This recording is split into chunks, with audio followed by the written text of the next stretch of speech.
Assalamualaikum warahmatullahi wabarakatuh.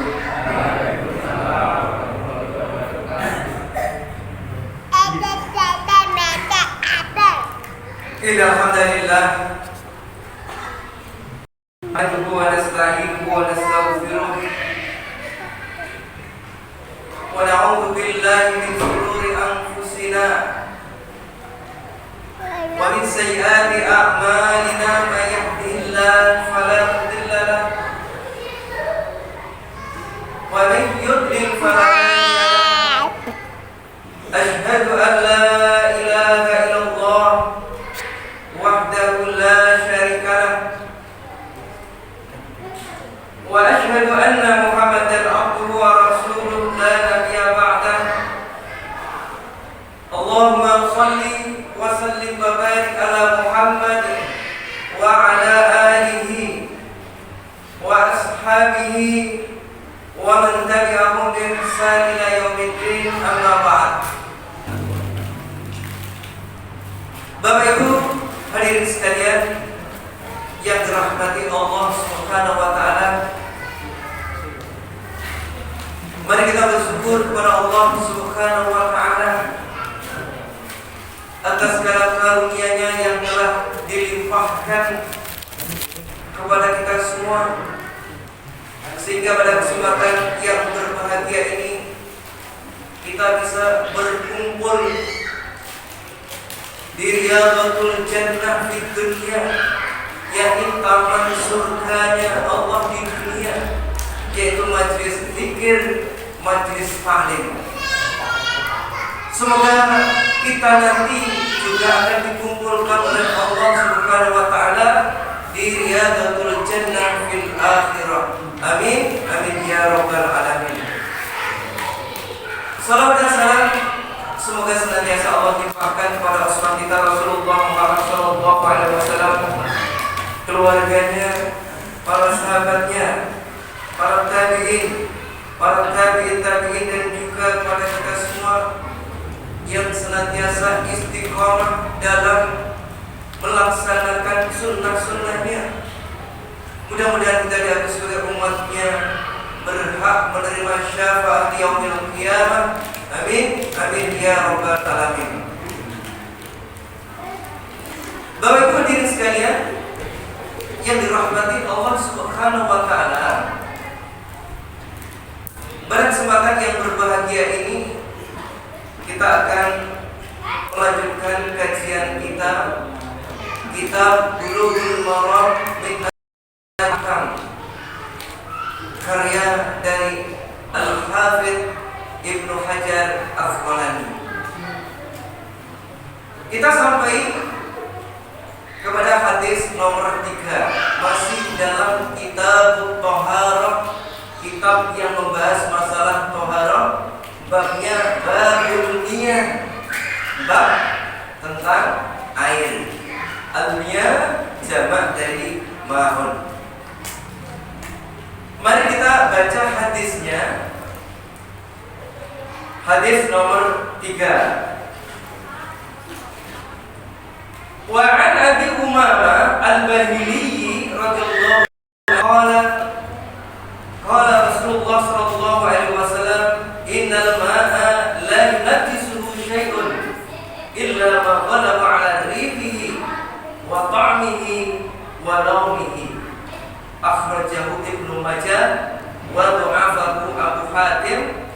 Walil Baihaqi al-ma'u tahurun illa in taghayyara rihuhu aw ta'muhu aw launuhu bi najasatin tuhdutsu fihi.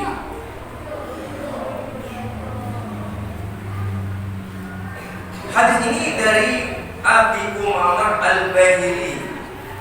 Nah, siapakah Abu Umamah Al-Bahili itu?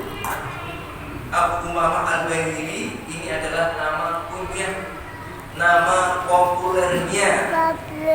Nah, nama aslinya Abu Umamah Al-Bahili yang merupakan sahabat Rasulullah SAW dari kalangan Ansar ini, nama aslinya adalah Sudda, ya. Nama aslinya adalah Sudda ibnu Ajlan al-Bahili. Al-Bahili ini adalah nama sukunya. Nah, beliau adalah seorang sahabat Nabi yang terkenal meriwayatkan 250 hadis. Beliau tinggal di Mesir, kemudian pindah ke Himsi. Nah, sekarang ini Himsi itu meliputi diantaranya adalah Syria atau Suriah, kemudian Lebanon, Jordan, dan Palestina. Ini sekilas tentang sahabat Nabi yang namanya Abu Umamah al-Bahili. Dan beliau adalah sahabat yang paling akhir meninggal di negeri Syam. Di antara 250 hadis yang didengar dari Rasulullah SAW, ada satu hadis yang betul-betul dia itu jaga dan beliau amalkan. Nah, di dalam sabda Nabi SAW yang beliau dengar, ya, dari Nabi, yang didengar oleh yang namanya Abu Umamah al-Bahili ini, di antaranya salah satunya adalah sesungguhnya Allah telah menjadikan ucapan salam kesejahteraan untuk umat kita dan jaminan bagi ahli iman. Nah, sejak itu Abu Umamah mendengar sabda Nabi itu, dia senantiasa bersalam kepada siapapun yang ia jumpai, mendahului salam. Ini hebatnya Abu Umamah al-Bahili ketika Nabi betul-betul dijaga, diamalkan. Mari kita baca tentang matan hadisnya. Qala, berkata Abu Umamah, qala Rasulullah sallallahu alaihi wasallam, innal ma'a,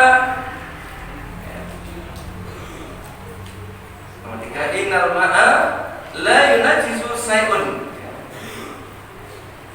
illa ma ghalaba ala rihihi wa ta'mihi wa launihi.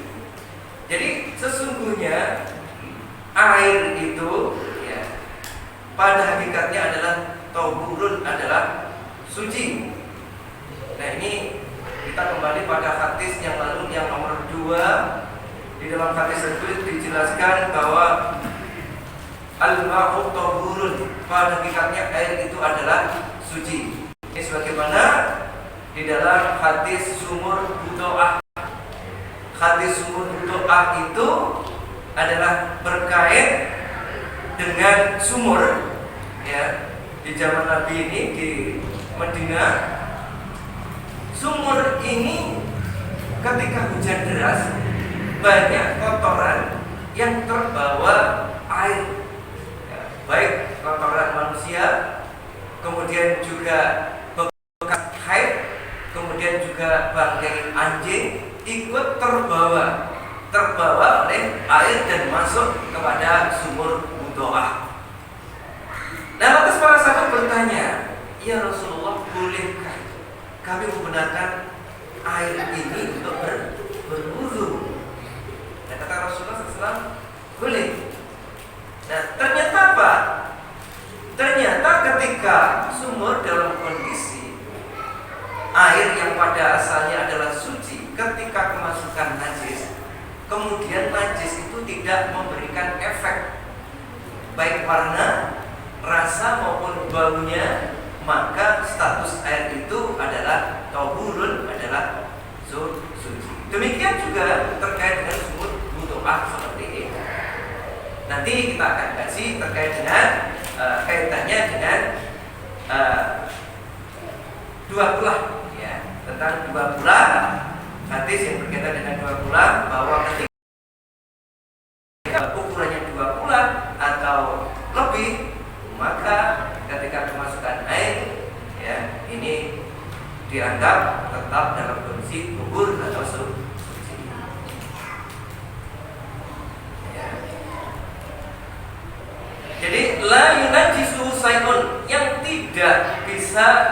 suatu pun menajisinya, illa ma ghalaba 'ala rihi, kecuali telah berubah, ya, berubah sifatnya, baik baunya maupun ta'mihi itu rasanya, wa launihi, dan warnanya. Nah, hadis ini adalah diriwayatkan oleh Ibnu Majah, tetapi wa dha'afahu Abu Hatim walil Baihaqi. Hadis ini didhaifkan oleh Abu Hatim dan Baihaqi. Nah, terus bagaimana? Apakah hadis ini bisa diamalkan? Hadis yang pertama, innal ma'a, ya, sesungguhnya air itu dalam kondisi tahur, ini adalah hadisnya sahih. Karena sesuai dengan hadis yang nomor 2, ya, innal ma'a tahurun, bahwa sesungguhnya air itu adalah tahurun. Tetapi bahwa sambungan hadis ini di hadis yang berikutnya, illa ma ghalaba 'ala rihi wa ta'mihi wa launihi, kecuali apabila air itu berubah. Ya, jadi air itu berubah karena kemasukan najis, baik itu berubah di antara salah satunya, apakah warnanya, baunya, atau rasanya. Jadi para ulama hadis mengatakan bahwa hadis itu sepakat adalah lemah. Sepakat adalah lemah di bagian yang kedua. Di bagian yang pertama itu adalah hadisnya sahih. Nah, mengenai dua riwayat hadis ini dari Abu Umamah Al-Bahili ini, kemudian ada satu kaidah yang kita miliki. Jadi al-ahadisu dhaifah yudhannu annahu laisa min Nabi sallallahu alaihi wasallam. Hadis dhaif itu yudhannu, diduga bahwa itu tidak valid dari Nabi sallallahu alaihi wasallam, sehingga hadis dhaif ini tidak bisa dijadikan sebagai hujah, ya, tidak bisa dijadikan untuk menetapkan hukum. Karena tidak bisa dijadikan sebagai hujah, acuan hukum, apakah lantas kandungan hadis ini tidak berlaku? Jadi para ulama mengatakan hadis ini dhaif, tapi secara makna para ulama mengatakan sahih. Para ulama mengatakan sahih. Didasarkan atas apa? Didasarkan atas ijma ulama. Didasarkan atas ijma ulama. Nah, mana dalilnya bahwa ijma ulama itu bisa dijadikan sebagai dalil? Ya, bisa dijadikan sebagai dalil. Jadi di dalam Al-Quran Allah Subhanahu wa ta'ala berfirman, wa in tanazza'tum fi syai'in farudduhu ila Allah war Rasul. Jikalau kalian berselisih terhadap suatu masalah, maka kembalikan kepada Al-Quran dan kepada sunnah Rasulullah Sallallahu Alaihi Wasallam. Mafhum mukhalafahnya, ya, apa mafhum mukhalafahnya? Jika kamu tidak berbeda pendapat, bersepakat, maka itu adalah merupakan suatu kebenaran.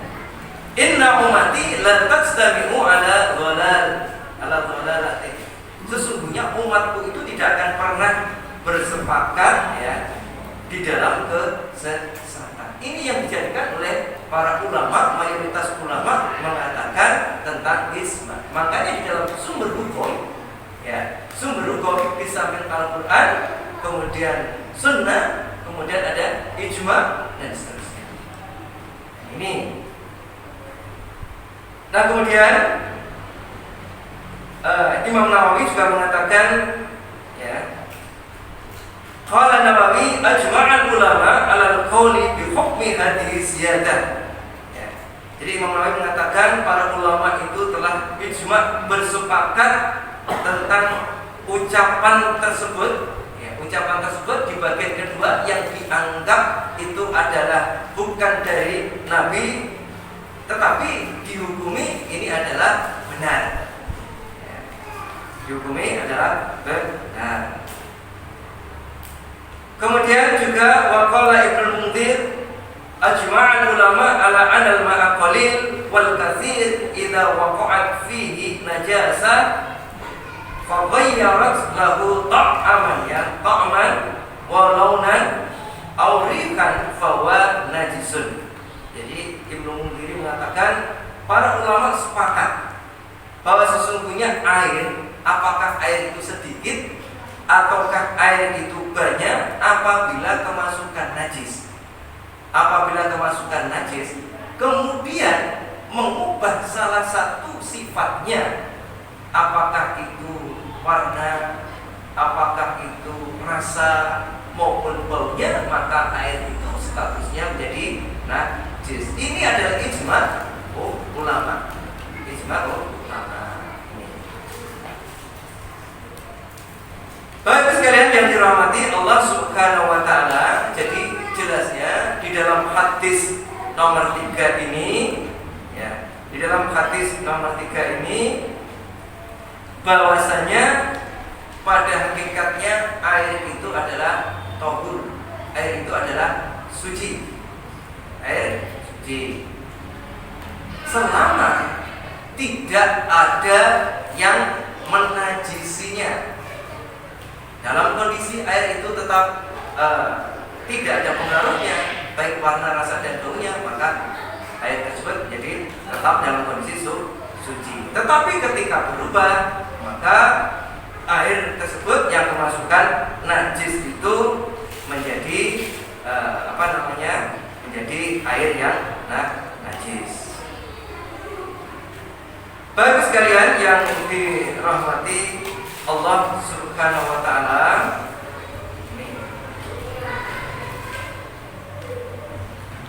kemudian berikutnya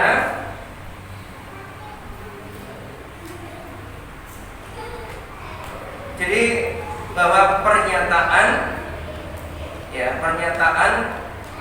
hadis yang kedua yang dianggap dhaif tersebut, status hadisnya tidak bisa diamalkan, tetapi secara makna para ulama ijma sepakat bahwa untuk mengetahui bahwa air atau benda itu najis itu ada 3 indikator. 3 indikator di antaranya adalah warna, bau, dan rasa. Kalau bau, warna, dan rasa itu berubah, di antara salah satunya jadi najis. Satu contoh kita punya misalkan air dalam sebuah bak. Tiba-tiba ketika ada putra kita yang pipis, kemudian cipratani itu masuk ke dalam air tersebut, Maka bagaimana cara mengujinya? Cara mengujinya adalah dengan 3 indikator tersebut. Tetapi kalau dalam pandangan Asy-Syafi'i, kalau airnya kurang dari 2 kulak, itu dianggap sudah najis. Apakah air itu berubah atau tidak? Najis. Tetapi mayoritas ulama, jumhur ulama tidak demikian. Jadi apakah airnya banyak ataukah airnya sedikit, apabila kemasukan benda najis, ketika air tersebut berubah di antara salah satu indikatornya tadi, bau, rasa, dan warna, maka air itu najis. Tetapi ketika tidak berubah, maka air itu dalam kondisi suci. Jadi itu terkait dengan hadis yang nomor 3 ini. Kemudian yang berikutnya hadis nomor 4 Wa an anhu an qala Rasulullah sallallahu alaihi wasallam idza kana al-ma'u qullatayn lam yahmil al-khabatha wa fil lafdh lam yanjus akhrajahu al-arba'ah wa sahahahu Ibnu Huzaimah wal Hakim wa Ibnu Hibban. Jadi hadis ini berasal dari Abdullah bin Umar. Ini putranya Umar bin Khattab yang dia sangat sangat betul-betul perhatian juga terhadap masalah hadis. Banyak meriwayatkan hadis dari Nabi Shallallahu Alaihi Wasallam. Qala berkata Abdullah bin Umar, qala Rasulullah Shallallahu Alaihi Wasallam, Rasulullah Shallallahu Alaihi Wasallam bersabda, idza kana al-ma'u qullatayn, apabila air itu dua kula, air itu dua kula, lam yahmilil khabasa, maka air itu tidak membawa najis. Jadi ketika air dua kula, maka air tersebut tidak membawa najis ketika memasukkan najis, karena dua kula ini dianggap adalah jumlah yang katsir, jumlah yang besar. Wa fil lafdh, dan dalam lafaz yang lain lam yanjus, lam yanjus, artinya air itu tidak najis. Akhrajahu arba'ah, ini diriwayatkan oleh imam yang 4. Ini adalah pengarang kitab Sunan ya. Jadi kalau disebut Sunan itu jangan sampai salah, nanti Sunan Bonang, Sunan Kalijogo atau Sunan, bukan. Tetapi kitab Sunan ini yang disebut dengan arba'ah ini adalah kitab-kitab Sunan. Di antaranya adalah Sunan Tirmidzi, kemudian Abu Dawud, kemudian An-Nasa'i dan Ibnu Majah. Kalau disebut muttafaqun alaihi, ini berarti adalah Imam Bukhari, hadis tersebut diriwayatkan oleh Imam Bukhari dan Imam Muslim. Kalau as-salasa, ini yang dimaksud itu adalah diriwayatkan oleh Imam Ahmad, Bukhari dan Muslim. Itu di dalam catatan kitab Bulughul Maram itu ada keterangan seperti itu. Jadi air dengan ukuran dua kula ini dianggap adalah air yang banyak ketika kemasukan najis. Misalkan kotoran cecak masuk ke dalam air tersebut yang jumlahnya dua kula. Nah, dua kula itu berapa? Dua kula itu adalah sama 120, ya, dijelaskan di dalam ini adalah satu kula sama dengan 135 liter, sehingga dua kula itu 270 liter. Ini menurut Dr. Wahbah Az-Zuhail di dalam kitabnya Fiqhul Islam wa Adilatuhu. Nah, sementara yang lain juga berpendapat satu kula itu sama dengan 120 liter satu kula, sehingga dua kula itu adalah 220 liter. Tetapi Dr. Wahbah Az-Zuhail dalam kitabnya Fiqhul Islam wa Adilatuhu ini menjelaskan bahwa satu kula itu sebanding dengan 135 liter, sehingga dua kula ini adalah 270 liter. Ya. Kalau kita gunakan ukuran, kira-kira kalau dibuat bak bejana, ya, kalau kita ukur kira-kira, ya, kalau kita belajar matematika, kira-kira panjangnya bisa 100 cm atau 1 meter, lebarnya 50 cm, ya, atau setengah meter, dan tingginya 54 cm. Nah, ini kalau kita kalikan 100 kali 50 kali 54, ini ada 270.000 cm kubik atau 270 liter. Kira-kira sebanding dengan itu. Ya, kalau kita menggunakan rumus matematika. mereka.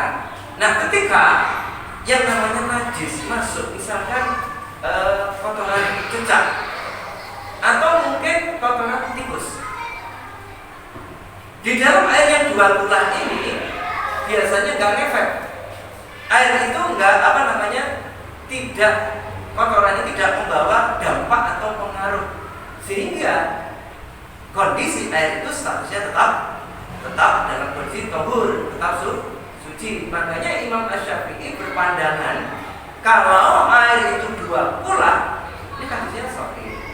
Tapi juga ada yang mengatakan mendhaifkan, tetapi setelah ditahqiq, ya, di antaranya misalkan As-Syaukani mengatakan hadis ini adalah hadis hasan. Kemudian Syekh Ahmad Syakir, ulama hadis dari Mesir, mengatakan hadis ini adalah hadis hasan. Kemudian juga Syekh Nasiruddin Albani mengatakan hadis hasan. Sehingga hadis ini bisa diamalkan. Tetapi kita harus tahu persoalan terkait dengan masalah ini. Jadi kalau ukurannya dua kulah itu dianggap ketika kotoran masuk maka adalah tidak najis. Tetapi kalau kotorannya itu banyak yang masuk, kotoran yang banyak sehingga menjadikan status air itu ternyata berubah warna atau mungkin rasa dan bau ketika kita cek, maka ya tetap najis. Jadi ada dua pandangan di kalangan para ulama. Jadi pendapat yang pertama mengatakan apabila air itu mencapai dua kulah ke atas, maka ketika kena najis ini biasanya tidak ngefek, tidak memberikan suatu pengaruh. Ya, misalkan ketika ketimpangan kecil, ketika kemasukan kotoran cecak, biasanya ini tidak berpengaruh statusnya sehingga tahur. Tetapi apabila kurang dua kulah ketika kemasukan najis, ini menurut pendapatnya Syafi'iyah, ketika kurang dua kulah ketika kemasukan najis maka itu tetap najis. Ini sekali lagi pendapat dari Syafi'iyah. Berbeda dengan pendapat jumhur ulama, mayoritas ulama. Kalau mayoritas ulama, jumhur ulama, al-ma'u katsirun wa qalilun, apakah air itu banyak ataukah air itu sedikit ketika kemasukan barang najis. Ketika kemasukan barang najis, ketika kita uji dari 3 indikator. Ketika kita uji ternyata tidak membawa pengaruh bagi air tersebut. Jadi najis tadi tidak membawa pengaruh baik dari rasa, warna maupun baunya, maka status air itu tetap suci meskipun kurang dari 2 kulah. Tetapi juga ketika air itu juga lebih dari 2 kulah, ketika kemasukan najisnya kemungkinan pas banyak masuk najis, ternyata berdampak berubah air tersebut dari rasa, warna dan baunya, maka status air itu menjadi najis. Sehingga ya, menurut para ulama yang lebih rajih, yang kuat ini adalah pendapat dari yang kedua, pendapat dari mayoritas ulama, jumhur ulama yang mengatakan air sedikit atau banyak bila kemasukan najis ketika tidak berubah dari 3 sifatnya, maka statusnya suci.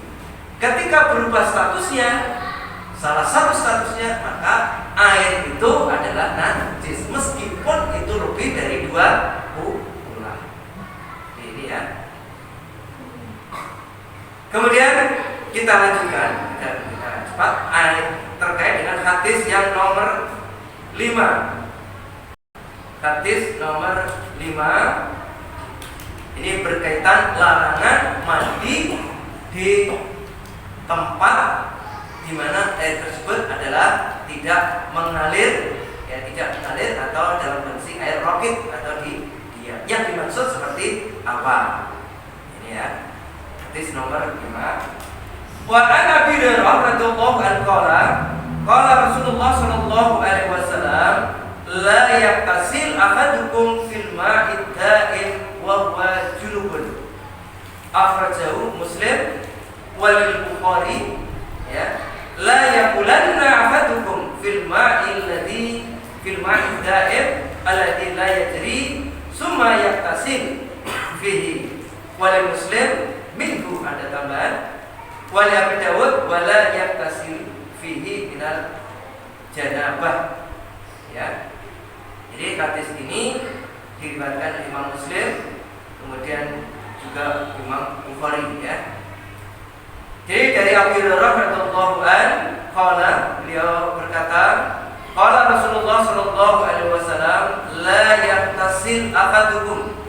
Ini la-nya menggunakan la nahi, sehingga bukan nafi. Kalau nafi itu tidak, tetapi ini ada larangan. La yaqtasil dengan tanda jazm pada fi'il mudhari. Sehingga artinya adalah janganlah salah seorang di antara kalian mandi fil ma'id da'im, fil ma'id da'im, pada air yang da'im, yang tenang, yang dia itu tidak mengalir. Bahwa junubun, sementara dia itu dalam kondisi junub, dalam kondisi junub. Ini dilarang. Nah, nanti maksudnya seperti apa? Nanti akan kita jelaskan. Ini diriwayatkan oleh Imam Muslim, walil Bukhari, dan menurut Imam Bukhari, ya, menggunakan lafaz la yaqulanna ahadukum fil ma'id da'im alladzi la yajri summa yaqtasilu fihi. Jadi kalau redaksinya Imam Bukhari menggunakan lafaz la yaqulanna ahadukum, janganlah sekali-kali salah seorang di antara kalian kencing fil ma'id da'im, pada air yang tenang, alladzi la yajri, yang dia tidak mengalir air tersebut. Supaya tasilu fihi, kemudian dia mandi di dalamnya, mandi di dalamnya. Ini riwayat Muslim, ya. Wali Muslim, kemudian ada tambahan dalam Muslim itu dengan menggunakan lafaz minhu. Jadi menggunakan lafaz sama dengan lafaznya Bukhari, la yaqulanna ahadukum fil ma'id da'im alladzi la yajri summa yaqtasilu, tidak fihi tetapi minhu, tapi maknanya sama. Jadi larangan untuk kencing salah seorang kalian pada air yang tenang, yang tidak mengalir, kemudian dia mandi di dalamnya, mandi di dalamnya. Di Muslim mandi padanya. Nah, ini tambahan Muslim dan Abu Dawud, wala yaqtasilu fihi minal janabah, dan janganlah ia mandi di dalam air tersebut, ya, sementara dia dalam kondisi jinabah. Maksudnya apa? Maksudnya di dalam hadis ini dijelaskan bahwasanya larangan kita mandi pada air, ya, yang dalam kondisi dia itu tidak mengalir, sementara dia dalam kondisi junub. Nah, yang dimaksud seperti apa? Ternyata yang dimaksud di situ adalah mandi dengan cara apa? Mandi dengan cara bil-in ghimas. Bil-in ghimas itu dengan cara menceburkan diri.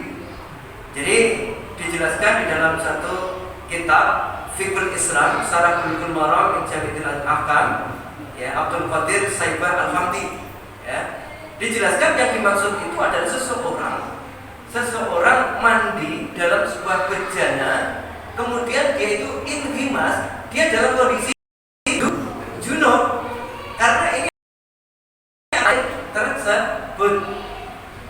Nah, bagaimana ketika dalam kondisi air itu tenang? Ketika kita tidak dengan cara inghimas, maka ya, di kamar mandi kita junub, maka ya boleh sampai-sampai yang namanya Bu Aisyah bersama Rasulullah mandi bersama, saling gantian tidur.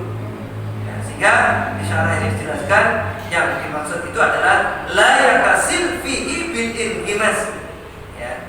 Jadi jangan saudara kamu mandi di dalam air yang tidak mengalir sementara dia junub, ya, dan junub airnya itu tidak mengalir kemudian dia menceburkan di ini tidak boleh.